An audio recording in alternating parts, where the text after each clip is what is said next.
Yo, what up guys? Welcome to Wally's Welding World. As you already know, I'm the Weld Professor. And today I'm just kind of giving you some quick tips and tricks on welding. A lot of people, you know, they like to roll out stuff and they have a hard time figuring out how to strike it and get a good consistent start. Well, I like to start mine with one hand most of the time. Sometimes I like to use two hands and come in and, you know, and get up there and kind of drag it and then pull it out. You know, maybe kind of side to side a little bit. But what I'm here to teach you today is kind of zoom back a little bit there, Dylan, is if you're having trouble getting that start, a good way to try and get a good start is when you rest that finger against your chest. Don't let the rod loose though. It's a really light touch.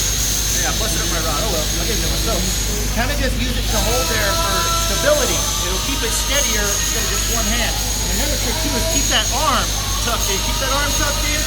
Keep that finger there, so when you go to strike it with your one hand, you're able to get that good control over the motion of that good start.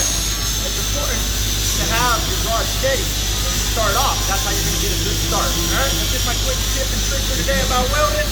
If you like it, put a thumbs up. If you don't like it, put a thumbs down. Peace, we'll wrap you later.